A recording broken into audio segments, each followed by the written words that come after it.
You're listening to Infinite TBR, the podcast where we try not to buy more books. I'm Smack. And I'm Gabi. Spoiler alert, we're going to avoid major spoilers, and when we can, warn when we're going to discuss a particular book in detail so you can avoid that part of the episode. You can also check the show notes for time-stamped flags identifying potential spoilers. You can visit our website at infiniteTBR.com to see each episode's show notes, and you can also find us on Twitter at InfiniteTBR, where we live tweet our reading experiences sometimes. Okay, first off, I have to issue a correction. Sirens is not limited to women and female characters anymore. They have expanded since I developed my pitch that I gave in our last episode. You have to re-rehearse. I know. I have to learn all... No, it's not actually that complicated. So it's now a conference dedicated to examining gender and fantasy literature. Much simpler, a little more inclusive. Yeah. Better, basically.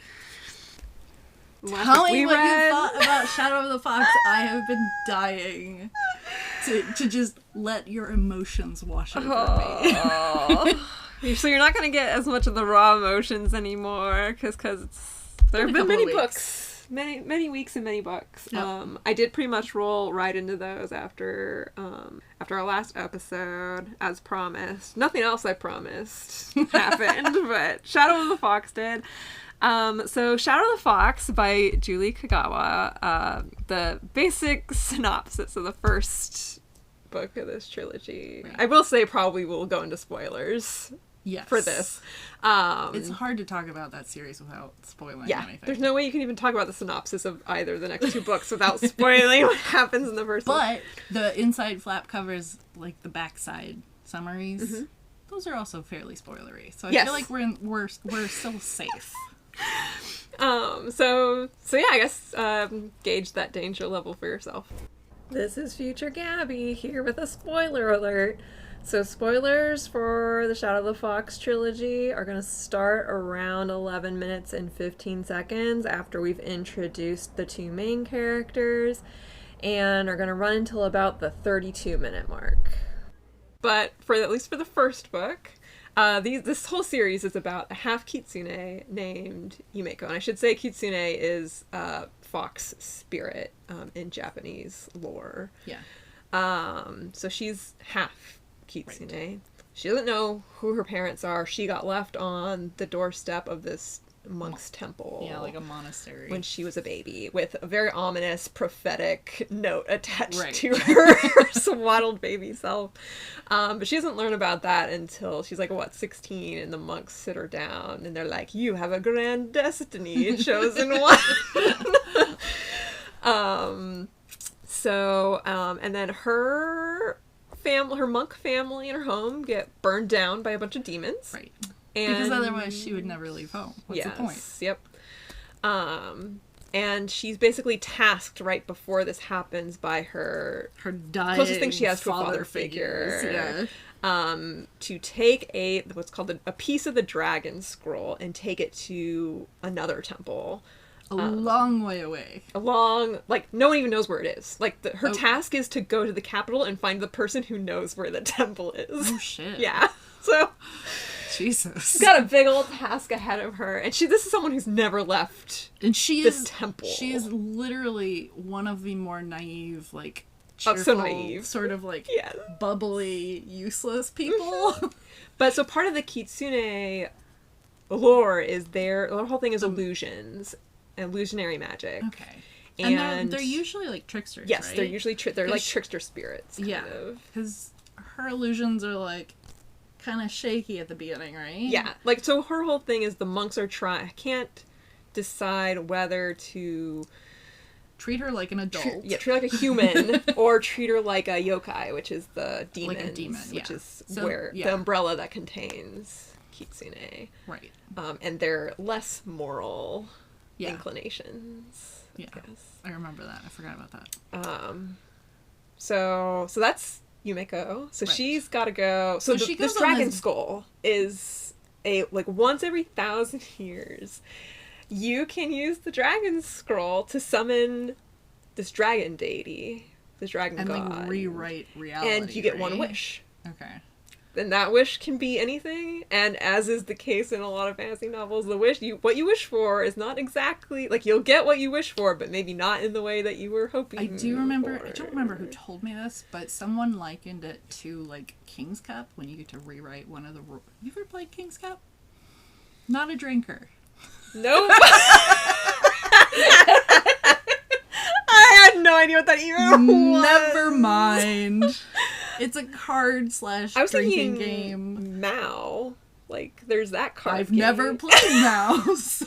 So in Mao, you don't know the rules. You have to learn the rules Oh. as you're playing, and then if you win a round, you get to decide what the next rule is, but you don't tell anyone else. Oh my and they have to figure god. it. I loved Mao. I would be so bad at that.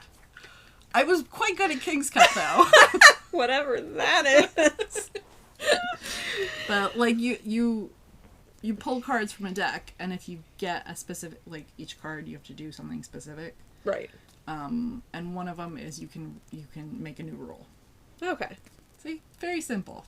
If you'd known what King's Cup is. Now that we've explained 2 card games. Card / drinking game.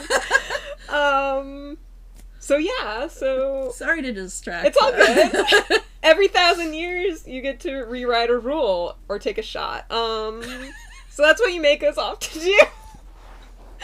And then we got Kage Tatsumi, who is a shinobi for the Shadow Clan. There are several that means clans. he's an assassin, Yes, that right? means he's Okay. basically a ninja assassin. I do remember with this one, I had to keep going to the glossary, and I kept Which was very helpful. thinking, like, if I had read more manga, I would Yes. probably know Yeah. all of these words. Quite a few of them. Like, I recognized shinobi going, I knew kitsune going in. What's the difference between a shinobi and a ninja? Nothing. Oh.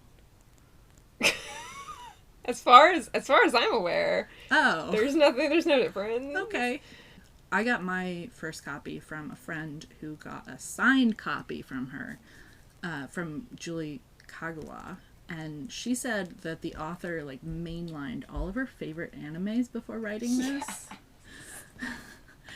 So, I was reading knowing, like, being very aware that I would understand it all better, that I would get, like, the structure better if only I had seen more anime.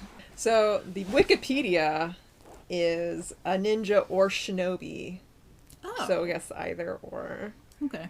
Ninja is the onyomi, which is early Middle Chinese influenced reading of the 2 kanji. And then in the native kunyomi reading, it's pronounced shinobi. Oh, that's interesting. So yeah, there we go. That was worth Googling. So it's like, so ninja is the Chinese-ish reading. Right. And shinobi is the Japanese-ish reading. That is fascinating. Thank you History for Googling that. lesson! So, Kage Tatsumi is a shinobi. He's got, like, a cursed sword, too. And yes, he has Yeah. a cursed sword, which means that, and he's been conditioned from babyhood pretty much, to be able to Infancy. emotionally... That's the word you were looking Thank for. you, infancy. To be able to handle this sword, which requires, like, a very, like, emotional blank slate. Yeah. Like, basically emotions are how this demon that possesses the sword gets a handle on Right. you. So It takes over your body. Yeah, if you have emotions, the demon takes hold of them and then uses the sword to kill everybody. Yep. Because that's his thing. That's his whole MO, is he just wants...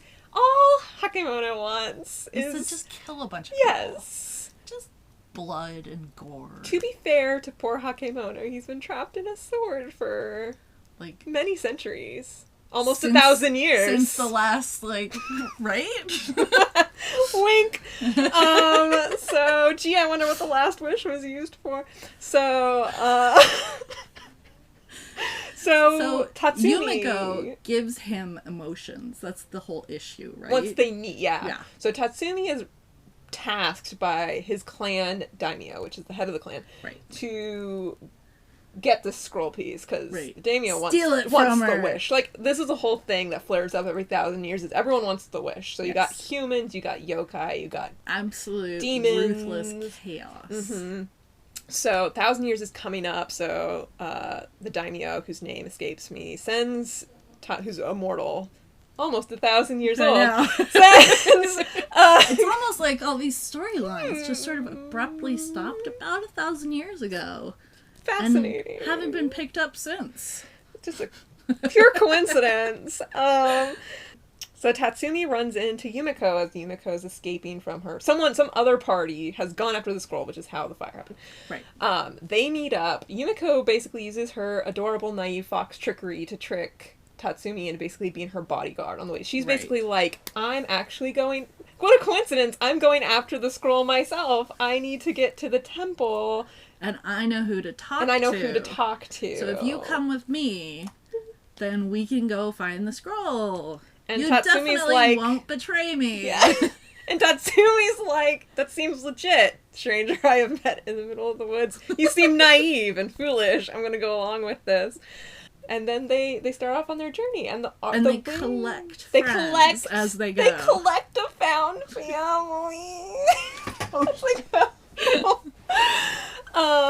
and it's adorable. So some of the people they collect, we got our lovable Ronin, who really hates himself, Okame. Yeah, hates himself so much. He hates himself so much, it's so sad. We got the nobleman Daisuke, who just is really about his finding someone who can defeat him in a sword battle on a bridge. He's a freaking weirdo. He is a weirdo. Love him. Such a bizarre, like, he's like very married to his moral code, but like very strange moral code, and the way he interprets it is very interesting. And then he just like falls immediately for Okame. He's like, you're the best, actually. And Okame's like, why are you following me everywhere? Leave me alone, I'm a terrible person. And Daisuke's just like, what if I just came with you everywhere for the rest of your life, okay? Oh, and it was the rest of Oh, your life. shut up! Why did you say that?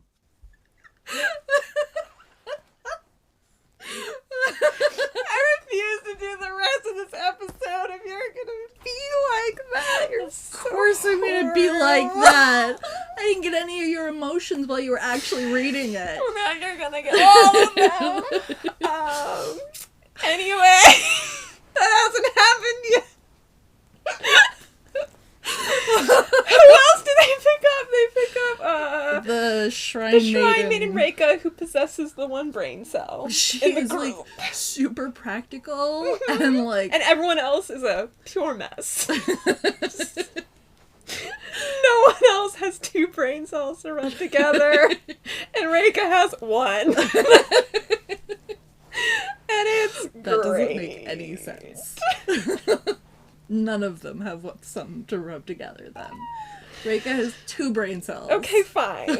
She has 2. So yeah, so clearly I just love them all. They got, Master Jiro is there for a hot second. Master Jiro is the one in the capital they have to go save in the first one. Oh, right. And it's like the one big task they actually accomplish throughout this whole... This whole trilogy is a whole mess of this group of beloved dumbasses failing like, to do anything and basically isn't it? Yeah, and they keep making the situation worse and worse. Like, by no, like, they're trying, they're doing their best. They are really They're trying so hard. And they always screw up. And they always screw up. I mean, they're up against impossible odds and forces. Like, it's not even necessarily because they screw up. They're just up against, outmatched outmatched so many different on so many levels. We also got some 2, like, basically Japanese Akitas running around, Chu and Ko. Oh, yeah, 2 like the puppies little that are actually monster dragons. puppies. Yeah, I like them. They were cute. But in the first book, their task is basically to find Master Jiro. Mm-hmm. And then when they find out he's been kidnapped, they have to go save Master Jiro, and they do succeed in doing that. Yeah. Unfortunately, it was like the last time anything went yeah. well. well, yes. But while they were doing that, they accidentally let Hakemono loose. So Right. Hakemono possesses Tatsumi at the end of the first book, and that's how the Yeah. first book ends. Yeah. So I was great. really glad to have like all 3 books released by the time I started reading the first one. I do not know what I would have done if you had handed me The one. either like the 1 or just the 2. I would have Lost your What kitty if disowned cat you? mind. So yeah, and then The second one ends on a cliffhanger too, right? Yeah, I mean they all kind of. So one of the interesting things I thought about the second was a lot of times the second in a trilogy is kind of filler between book 1 and book 2, like a big middle stepping stone. It's called the soggy middle Oh, is it really? by writers. Yes. What an incredible and it applies to both the middle of a book, between like the inciting incident, like, oh, the world is changing, and the end where, oh, the cool stuff happens and everything's resolved, and so like the soggy middle. So I felt that she never had that problem. Yeah. Either within any of the books or overall. I do think She does tend to move. She moves from like adventure to adventure, like sort of like the Hobbit. You know how the Hobbit is like a series of kind of modular adventures within a whole. I've seen the movie. Have you not read The Hobbit? I tried once when I was 10 and I was super bored, so I put it back. Don't tell anyone. For a sec. Just edit that out of the episode. Well, I mean, I didn't really like the movie. To be fair, you so, tried. like, Well, because the movie was terrible. Was it? Compared to the book? Yes, the movie was not done well. The Lord of the Rings movies were done much better. I didn't like those either. Even if you're just talking movies. But yes, no, Anyway, goodness. modular. Modular adventure. Like there are these little arcs that they go through together that both Episodic. Yes, yeah, there we go. There we go. So I felt, and so that's what you see in the second book is we have there's a whole story arc in the second book to deal with, which is basically getting Hakemono back anywhere but inside Tatsumi. Basically save Tatsumi is the goal of the second book. But also not make the Dragon Scroll situation worse. Like these are they're parallel goals. and the beginning of the second one was a little rough and tumble there for a second because everyone was like, our primary goal has to be the Dragon Scroll, because if we screw that up, everybody dies. Right. The whole world dies or whatever. And so Yumeko keeps being like, yes, obviously that's my number 1 goal. But what if actually our definitely second and not number 1, but number 1 actually goal is to save Tatsumi. Right. Gotta save my Tatsumi. Yes. But no, really my number 1 goal is to save the world. That clearly takes precedence. Except that it's clearly not. No. I do remember that very clearly. So this goes back and forth a bit, and then the daimyo of the Shadow Clan basically, like, essentially kidnaps them, drags them from the north end of the kingdom to the southern end of the kingdom. By way of scary roads with, like, ghosts and shit. But it turns out, and this is what bothers me plot-wise about the second one, is apparently for no reason. Because they're, like, she basically establishes that she doesn't care now what happens with, like... She wants to kill him, right? Yes, but that's not, like, there's no reason for her to drag all these, like, she's like, I don't care how you know Tatsumi. I don't care how this relationship happened. And basically, like, leads Yumeko into promising to save like, Yumeko's like, let us save Tatsumi before you have a chance to kill him.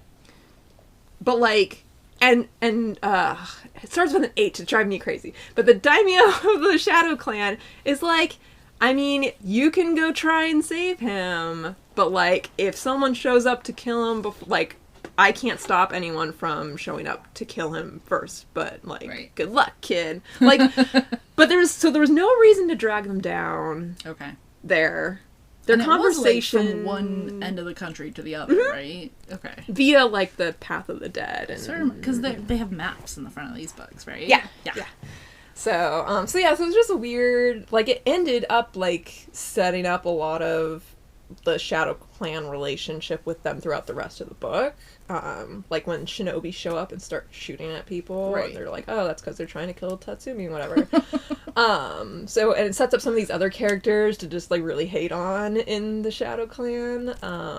But ultimately, her motivation just didn't check out. Yeah. But anyway, other than that, everything else, I think, ended up being, so there's, the way these books kind of do their thing is they run into these mini adventures that don't necessarily have to do with the overarching thing, but they have to deal with a town that has a ghost problem. Right, I remember that. Or they encountered. And all of these like episodic things are like genuinely life-threatening. Mm-hmm.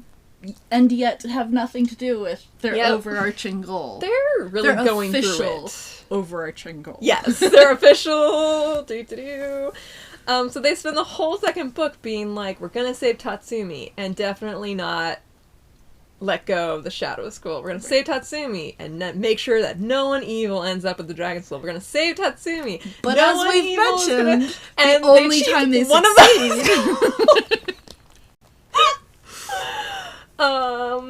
So yeah, and then so the second one ended up with that incredible illusionary, that whole situation, because they had to trap Hakemono, and she just basically, she gets blessed with extra magic by the other Kitsune with many tails. Right. I mean, I guess we're being spoilery about this anyway, but that's like the last 70 pages. Yeah.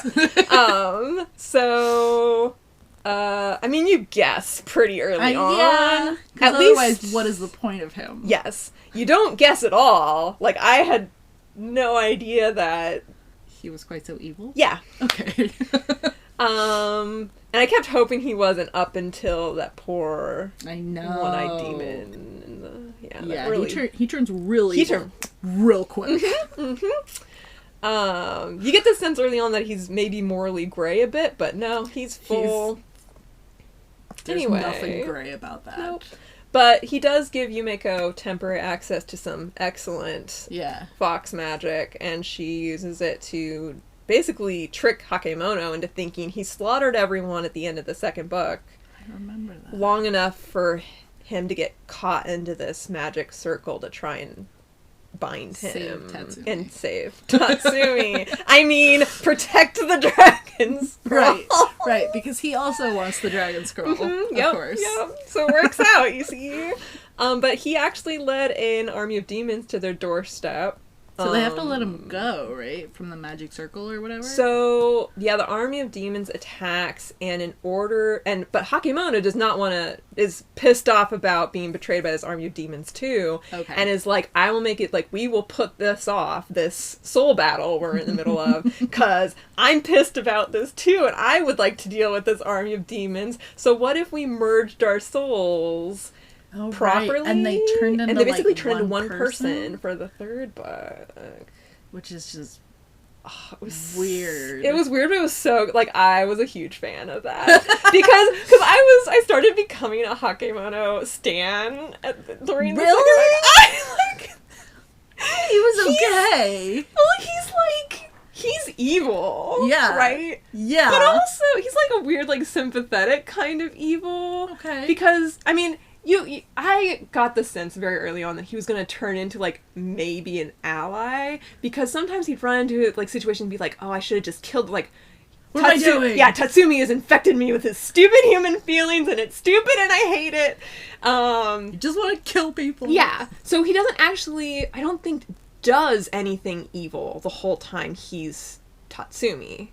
And I thought that was, that was my selling, oh, you're gonna flip and maybe be an ally at some point. Somehow it's gonna work out. Okay.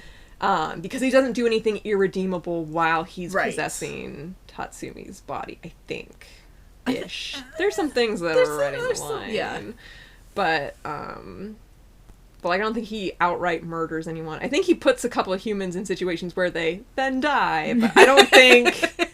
I don't know. I may be forgetting, so anyway. But there's so much else going on, gets kind of lost in the Yeah. shuffle, but I don't know, the poor dude's been stuck in a sword, like... Alright, whatever. If anyone gets stuck in a sword for... Well, he was already, like, a general of hell, right? Oh, yeah, so... He was a bad dude, is, and then he got stuck in a sword. He was just doing his job. Like...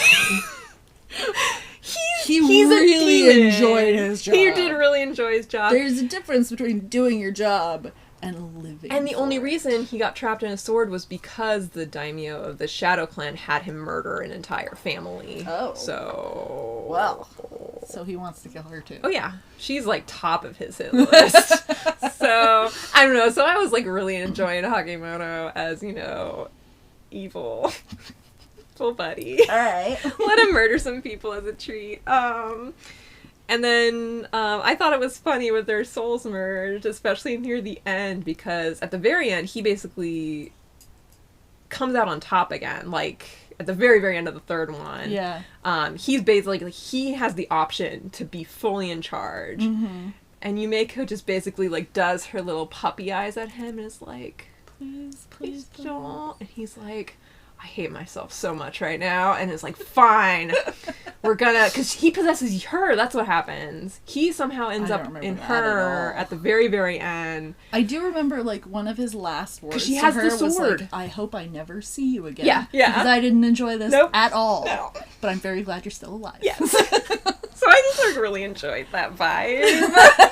That's what I was about. So yeah, I liked the sickle weasels. Those were a fan favorite. I enjoyed them. I love me a trio of weasels with sickles on their little clawed hands. Terrifying creatures. Love them. Yeah, I mean, and obviously you know how I feel about how the whole Okame and Daisuke situation. That. So the back of the third book says no one is safe, and when they say no one is safe, they mean... Literally no one is safe. Literally no one. One person is she? She survived. I was not sure she would survive by the end. I wasn't sure either. It was, I mean, like, it was really... The I third book. I knew someone had to, because you would promise. You promised it would be okay. Oh, that's right, I did. The epilogue's kind of nice. Yeah. But, like, it is an epilogue. Yes. The whole story, the whole end of the third book is just one death after another. Mm-hmm. And it's all very, like, valiant, and they give everybody else time to, like, get away and get to the next thing, but, like... Everyone has a gorgeous, very tragic send-off. Yes. And then they all come back as ghosts at the last second. As, like, a part. That's when she's being possessed by. She has the sword. Hakemono's like, fine, you can use my demon strength to get through this army so you can get to the dragon so that the dragon come back to life and blah. Like, they're basically, like, undoing all the stuff they did wrong over the past 3 books. Yeah. And everyone comes back as ghosts to help keep the demons back and, like, cut a path for Yumeko. It was really upsetting, though. It was, like, really upsetting. So upsetting. And I started the first book being like, I've never really enjoyed anything she's ever written before, but the cover's pretty and I got it for free, so I'm gonna read this book. And, like, the emotions I had for everyone sort of, like, snuck up on me. It does. They sneak up on you. Like, it's a really silly, like, book until suddenly you're massively invested. Yep. And then they all die. Yep. So that was the Shadow of the Fox. Yep. And you read it, like, the night before you went to Hawaii, right? Yeah, because I was getting on a plane, and as I explained, I need to finish hard copies of books. Oh my god. Although this time, usually my excuse is I need to finish the hard copy so I can bring my e-reader. Mm-hmm. This time, I brought 5 paperbacks. Are you serious? But I read... This is the first time I'm hearing about this. 5. You were there for a week and a half. Yeah, and I think I read like 3.5 of them. I got through a decent amount. Okay. I think 3.5. I think so, yeah. Okay. Mm-hmm. All right. I did good. And they were all paperbacks. And one of them was tiny. So what were these 5 books? One was Trans Wizard, Harriet Porter, and the Bad Boy Parasaurolophus. The Chuck Tingle My book. Chuck Tingle, Did you yeah. actually buy a paperback of Chuck Tingle? No. Okay. I have a coworker who bought it as a screw you turfs, like, you Okay. know, invest in the Right. anti-turf community Okay. is always good. And she dropped it off and said, enjoy! So, and I did enjoy that. And then Bookish Life of Nina Hill Okay. by Abby Waxman. Legendary Krakow, which is that collection of Polish stories from Krakow. Oh. It was circulating around my family, so it was a quick Cool. read. Yeah, they were kind of nifty, but it was, they weren't like amazing, but it was like, okay, cool, Polish Okay. folktales, I guess. Alright. A Song of Race and Ruin. That's the one I got halfway through by the time I got home. And then Okay. the other one I brought, that's by Roseanne Brown. And then the last one I brought with me but did not get to... Oh, maybe that was it. Yeah, never mind. I think that was actually it. Okay. I think I So just you brought those. a perfectly reasonable number of books. I'm Yes. really proud of you. Thank you. I'm very proud of myself. I would also like to point out, though, at the end of The Night of the Dragon... Which is the third book. that's the third book. It's Shadow of the Fox, Soul of the Sword, Night of the Dragon, or the three in the Shadow of the Fox trilogy. The end of the Night of the Dragon, when the dragon goes absolutely mad, he sets off a tsunami, and they see the tsunami approaching from a distance, and then never comes up again. Really? Yes. I don't remember that at all. No one mentions, like, undoing, like, and then she makes her final wish to, like, to close up the hole to hell. That's, Right. like, the big thing. She was like, can you please, like, my wish, my 1,000-year wish is to mend this hole to hell. No one mentions maybe stopping the tsunami that's on its way to destroy the continent. Whoops. too. So, anyway, so last thing that's really sticking in my mind. As I finished at like 1 a.m. the night before I got on a flight, I was just Sobbing. lying awake in my bed, sobbing, like, when is the tsunami?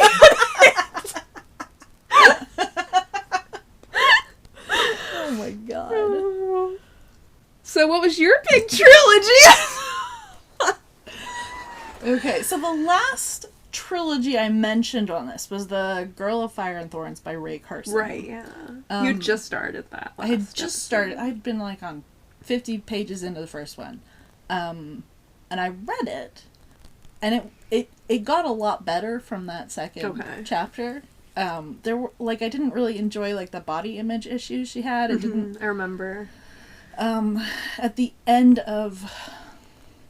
I think it's the end of the third book. There's an author's note where Ray Carson basically says, like, yeah, I was a size 6, which, for any guys listening, is super tiny. It sure is! I have been a size 6 twice in my life, my entire life, including growing up. Yep. And like, it showed. Skinny people need a sensitivity reader. Mm-hmm. But that wasn't a thing back in 2012. Anyway, so that wasn't my favorite part about the first book, but, like, it's basically, like, she's okay with her body image by the second and third book, so it doesn't really come up again. Okay. And one of the things I did really enjoy, it's sort of like this Spain-esque secondary world. We got Fantasy Netherlands, we I got know. Fantasy Russia, we got Fantasy Fantasy Japan. Yeah. Now we got Fantasy Spain. Yup.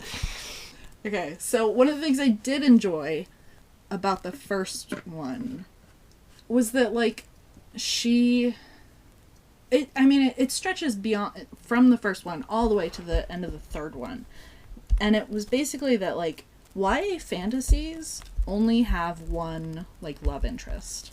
And this one, she gets married to this really hot dude who's king of the... Cool. And, like, they're husband and wife, and, like, she's too freaked out to, like, sleep with him, but, like... The bed. She's assuming... Yeah, right? Exactly. But, like, she assumes they're gonna get there eventually. They're married. And she sort of likes him, but, like, she really doesn't like who she becomes around him. Because he's, like, in charge, and she doesn't know what she's doing, and she's just really uncomfortable, and, like, sort of goes along with all of his stupid ideas. This is future Gabi again, interjecting to let you know that spoilers for the Girl of Fire and Thorns series last from about here, just for about 4 minutes to the 38-minute and 15-second mark. So there's him, Alejandro, and then she gets kidnapped and dragged across to the other side of the country and becomes a rebel. Like, she joins the rebels who kidnapped her. And she falls in love with one of them, Humberto. Okay. Yep. It's a weird name, but whatever.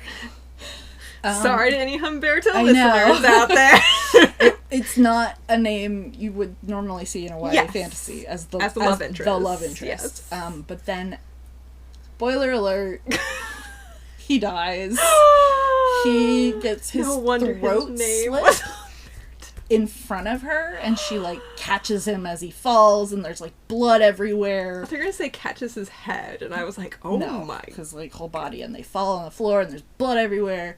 And then, I can't remember if it's a different scene or not, but, like, basically, she steals the knife out of the guy who killed Humberto. She steals a knife out of his boot and is, like, threatening him to, like, do whatever she wants and stop being a traitor to the throne, etc., etc.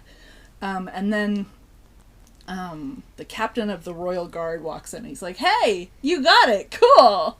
I'll take it from here. And he's the actual, like, endgame love interest. Oh. And we sort of get a hint of that at the very beginning, like, when they get attacked by brigands on the way. Right. Like, she gives him military advice. Like, we can't stop here. We have to find a clearing so we can see them coming. And he's like, oh, okay. You're not just a brainless princess. Cool. Wink. I know. And then he, like, takes her on a tour of the palace and, like, tells her all the dorky architectural stuff, and she loves it. And so they're like, friends. Mm-hmm. And then by the middle of the second one, like, all sorts of, like, repressed love emotions and nonsense. It really throws me... And maybe I just haven't read enough of them to, like, start settling into it, but I've never liked the, like, gotcha on the, like, this isn't actually the love interest. I tricked you into thinking the love interest. I didn't... Which is what they do in The Court of Thorns and Roses. Yes. I mean, that's, like, a very blatant tricking the reader. Because it sets up, like, a Beauty and the Beast Tamlin thing, right? But this one, like, they're friends at the beginning. He's hot.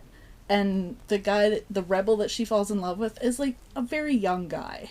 He's, like, dreaming about trying to help her run away from her marriage, and she's like, no, but I, like, am married to the king, like, and I want to help make the country better, which means I have to stay queen. So, like, it wasn't... Interesting. It wasn't set up as a gotcha. Okay. It was set up as this, 16, 17-year-old girl falls in love a couple of times before she meets the right guy. Which I thought was, like, so refreshing. Yes, that is that never happens. No. So refreshing. And everyone knows the first guy you fall in love with when you're 16 is endgame. The first hot guy you see at the beginning of the book is your endgame lover. Yeah.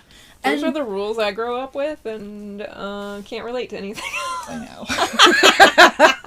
know. So I really liked that. Okay. And I really liked her because she is so well educated and schemes so well, which, like, she has to. Her country, like, I guess it used to be rich, but, like, there's nothing left in the treasury. Like, she's got enemies on all sides type thing, and she finds these really creative solutions to pretty much everything. And it takes her a while to, like, find her feet. Sure. So, like, she does some, like, kind of shitty ruler, like, queen stuff at the beginning of the second book. Boo. That's usually the book you do the shitty, stupid things in. Right. And it was a thing of, like, her listening to untrustworthy advisors instead of trusting herself. So I really enjoyed the whole trilogy. I mean, there was about, like, the third quarter of the last book probably could have just been cut entirely. It was sort of useless. So, I mean, like, the trilogy, the series is not without faults, obviously, but I did really enjoy it. And I bought the omnibus, the ebook of bundled all of them. And there were 3 novellas from different characters' points of view. Okay. And like it's a thing that happens when you have a series that's doing well, that like the publisher will contract you to write like tie-in stories, but like not actual novels. But like I've never read tie-in novellas that work so well. Oh, really? Yeah. It was really impressive because they cover ground that the novels don't and that the novels can't. Ooh. And so like you read the novellas and then you're reading the books and you're like, holy shit. She will never know about these things. Oh. And it was interesting because it gave depth to all these other secondary characters. So I really enjoyed that. So, I mean, I think I gave the fewest stars to the first book, but otherwise I'm really glad I read it. You also read the Serpent and Dove trilogy. I sure did. That was your big adventure this. Oh my god, I read 1,600 pages in about a week and a half. The first 2 books are 500 pages. The third book is 600. And I had to get them all read in time to get my Mysterious Galaxy bingo sheet done. But we did it! We did the bingo! We did it a day early! We did! Oh crushed my gosh. It. And it wasn't like it was a trial to read it. Mm-mm. Just maybe not that fast. Yes. And like, it took me a while to like plan it, because I mean, a lot of the categories came up more than once. So at the beginning, I was just reading and been like, I'll figure out the category assignments. The most intricate spreadsheet. Well, eventually I had to figure out where my gaps actually were. I think my mouth fell open the first time I found that thing. I had to efficiently plan. I had limited time. It's true.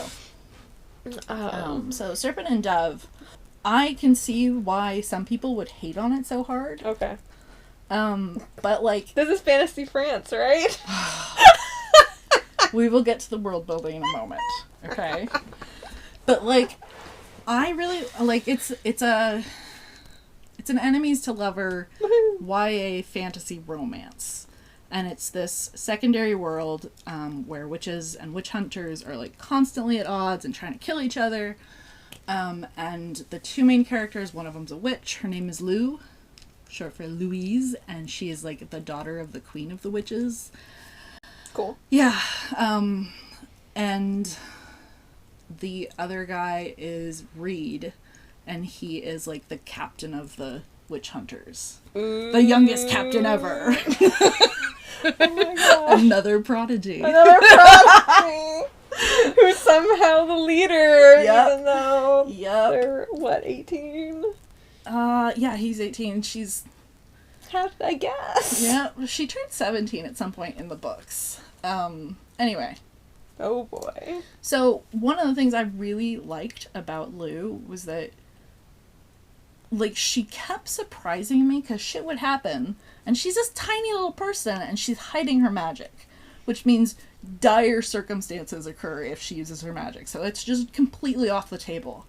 And so, like, shit happens, and instead of, like, taking a step back and reassessing, she leans in and goes just apeshit.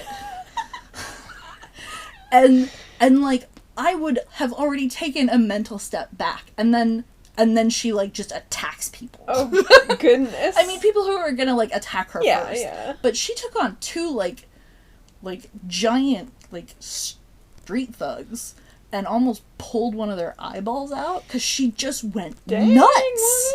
I know. And so, like, that's how she makes her way. Wow. She leans in hard. That's high key energy from Galactic Hellcats. Sorry, that was another one I read this month. Galactic Hellcats she would by fit Marie Vibert.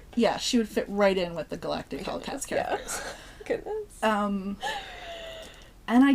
she's like wisecracking and like kind of stereotypical, but still a lot of fun. Right. I mean, there are reasons that stereotypes are stereotypes sometimes. And she has this amazing, like, perfect female friendship going on. Yay! And her bestie is in all books with her. They stick together. They watch each other's back. Like, it's great. Aww. Even just the platonic friendships in these books are amazing. They're fantastic. Yay. And then, of course, there's this whole big found family thing that develops, in addition to all these individual great friendships. And so, like, these books are just, like, one trope well done after another. Yeah! That's the good stuff. Yeah, so, I mean, like, there's plenty of stuff to dislike in these books. The stereotypes, the tropes, like, some of it you can see coming, some of it you can't necessarily. But, like, I really enjoyed it. It's definitely like popcorn reading, but it was really fun. I like me some popcorn reading. I know. And it's just really good, really well plotted. Like, it's actually one of the trilogies I could see rereading at some point, just to like map out the plot points and the emotional beats versus the story beats, and just to compare the two. Because everything happens at the right time, and like you get like a moment to breathe between terrible things happening. That's always a hard one. Yeah, but it is super well plotted. But these freaking books. Oh dear. Okay, so it takes place in a secondary world. It's got like the country is the only one that's mentioned, but there's a map and it's not France. And yet it is. There are French words abound in these books. Everyone is That's French. The only... They speak French. They speak English until they insert French words into their dialogue. Mm-hmm. Which, does that mean they're speaking French the whole time? Right. Or are they in a secondary world speaking English and also French? Also, so the existence of French in this world, whether or not they're speaking English, unless they're speaking French, when they are speaking French, they are... It's a language from our world, but they are in a secondary world where there is no France that we know of. Like, maybe France colonized this place. Right. But, like, we're not told that. So, like... So there's no backstory to back up all this insertion of French. I'm 100% convinced it's just for the aesthetic. Right. Just for flavor. Yeah. Like, they start the story at a patisserie. She yeah. really likes sticky buns. Whatever. But, like...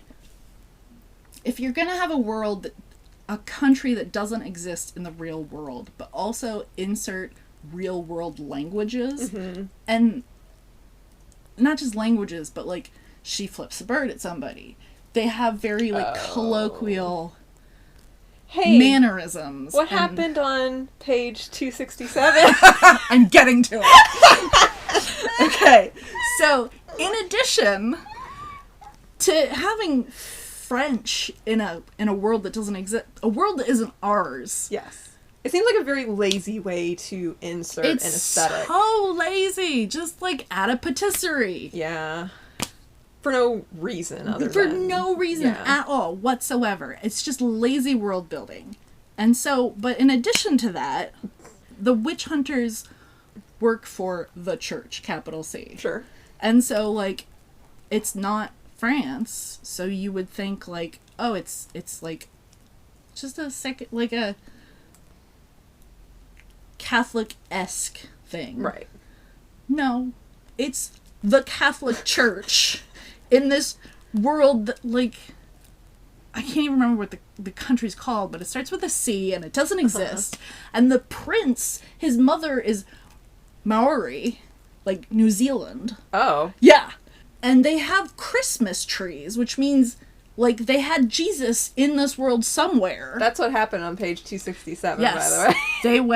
They went to go I got a sneak peek. Yep. I had a note that says Christmas tree on page 267. Because Lou and Reed go off on these Yuletide festivities. You gotta have Christmas there. And which is perfectly fine. You could have, like, a winter solstice thing that is, like, appropriated by the church and, like, whatever. Yeah. But, like, no. But you can't call it Christmas. Like, let's go look at the town Christmas tree. Oh, boy. No, she says the Yuletide tree, and Reed is like, no, it's a Christmas tree. Ooh. And I was like, so they inserted bitch, you have Christianity? What is the matter with you? Just make up a religion. It drove me nuts. I'm so sorry. It's completely inexplicable. And there are so many reasons she could have done it, the author. Mm-hmm. But, like... But it doesn't seem like it would have been that hard to just not. It really wouldn't have been that hard. Like, you can glaze over all sorts of stuff if you're aiming for the aesthetic. Yes. But no, she went full Monty and just twisted everything. And I'm so disappointed and pissed. Lazy. It is very lazy world frustrating building when you have, like, a very excellent book and that one thing it's just a keeps big you from thing. Completely. I mean, like, I had to keep Google Translate open because there was so much French in there. It's too much French. And you took French, right? Oh yeah, because I did not. I took French from like middle school on. I was Spanish, so like that's the one part I can hate on very, very strongly. That's such a shame. I know. Like you very much were into it otherwise. Yeah, it was I got you 90 pages from the end. Yeah, that's right. It was like 9:00 at night, and I was like... You were very nice. Yeah! But you kept texting, and I was like, Gabi... Like I do. Gabi, shit is going down. I need to know how this ends. I will talk to you tomorrow. But, yeah, I mean, I enjoyed them, but, like, that really detracted from... I want an explanation from the author. I want a written apology. Just, and, like, by the end of the second book, I had fully, like, sort of, like, blocked it, but it's 1,000 pages. And it's a lot. Like, if it's, like, one thing that happens, and you're like, okay, I'm really mad that one thing happened, but then no, you're, it was moved on. But built into the story. Then, yeah.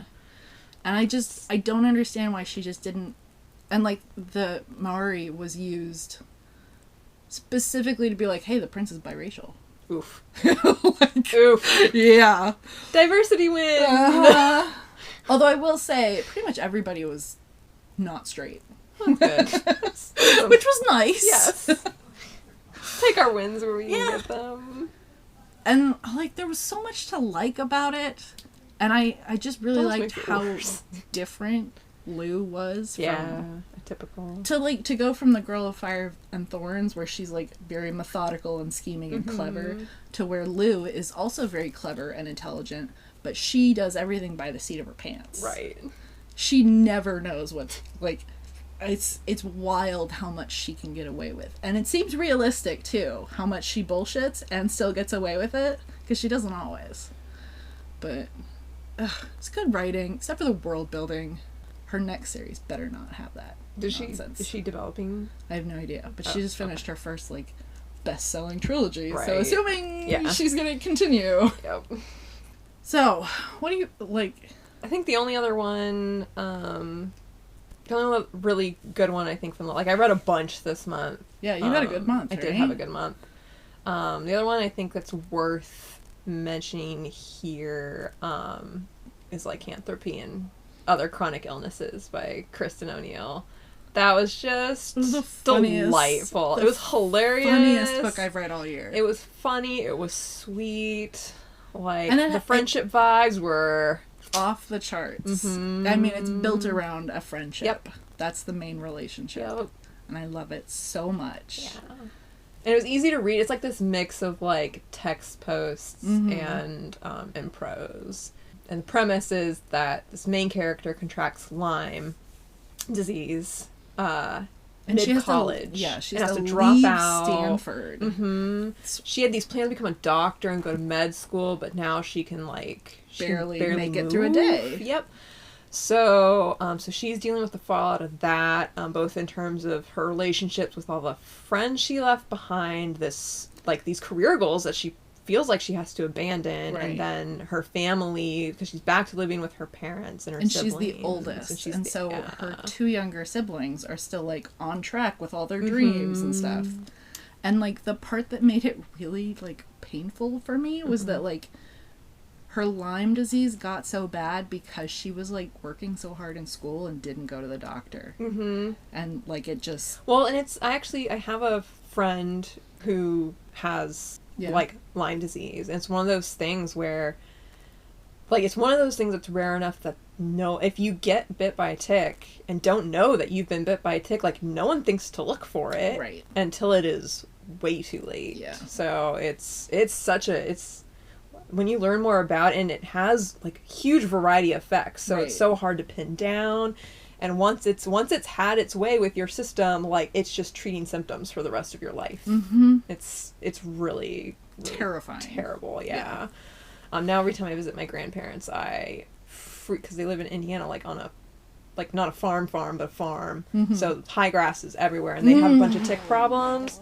And every time I go outside at all, like, I get bitten apart by mosquitoes anyway, but every time I, like, touch a blade of grass, I'm like, gotta check myself for ticks.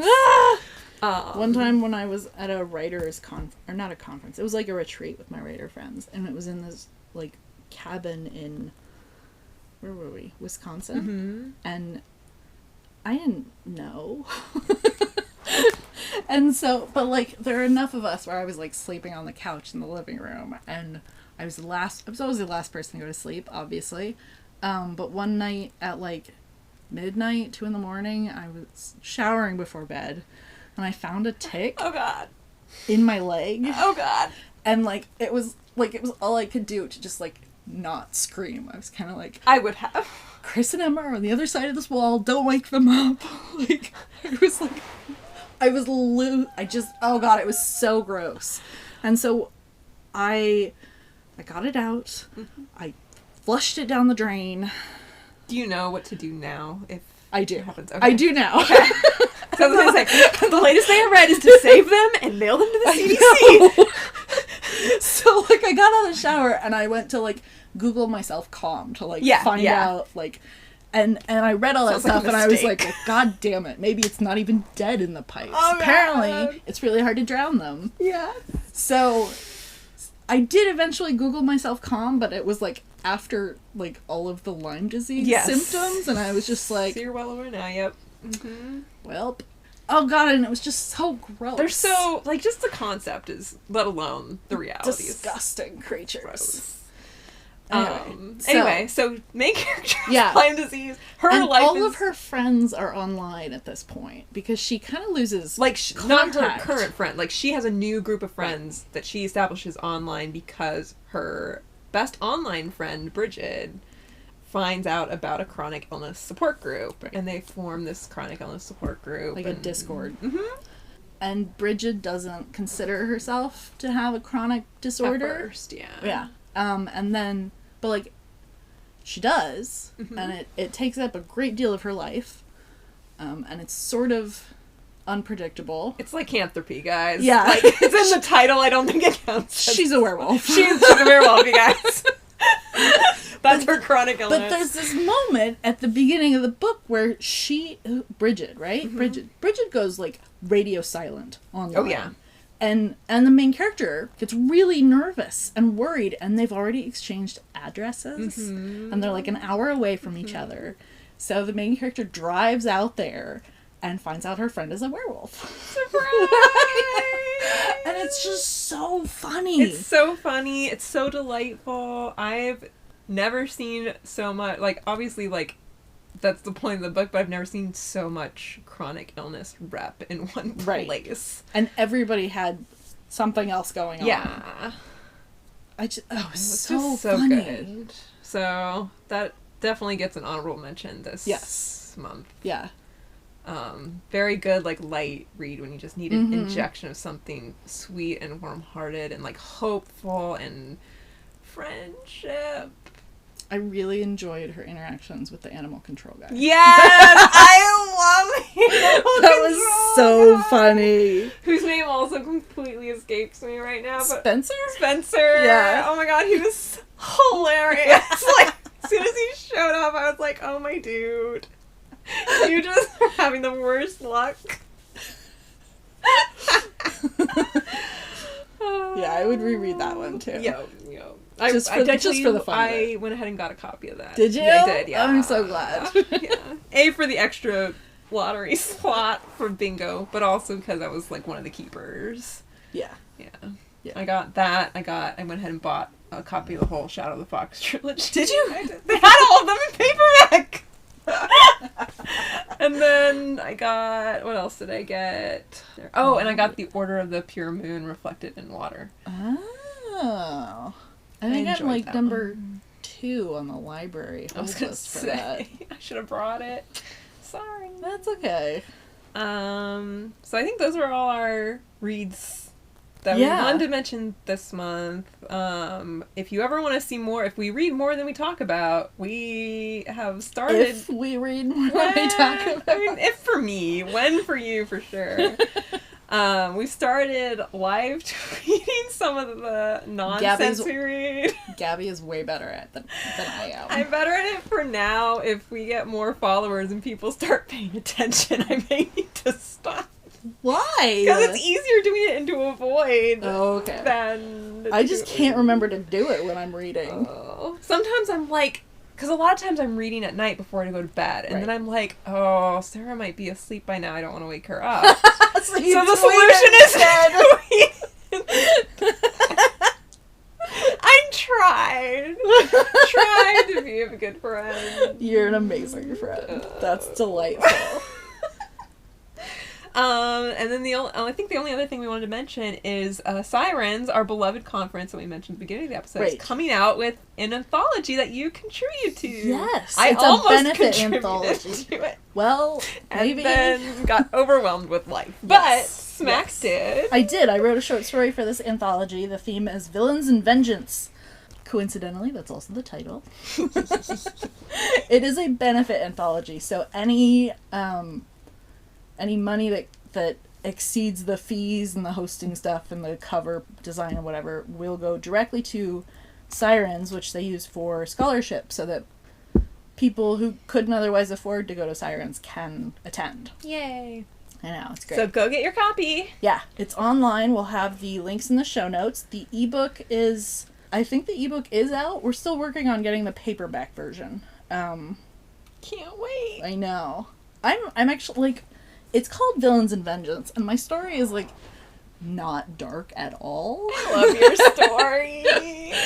There is a villain, and there is no vengeance in that one. But there is a villain, which is, like, I never write antagonists anymore. It's always just, like, gray, morally gray stuff. And no, this guy is a dipshit. I remember when we were, like, workshopping, you were workshopping him a little bit, and you said something about a swamp monster, and but the way you phrased it made me think interpret it as a protagonist, like a protagonist swamp monster who just wants to be loved, and everything he touches just gets dirty, and then I was, like, really hard on this train for a protagonist swamp monster who just that's his younger sister. Wants to be loved.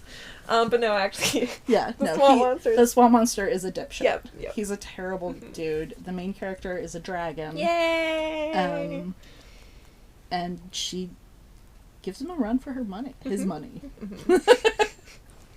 Get got. So it's not a dark story for such a dark theme, but I am really pleased with it.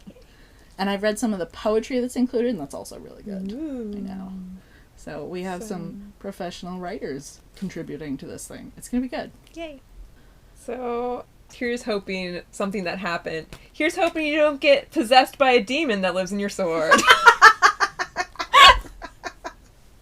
I hope you do have a sword, though. Yes.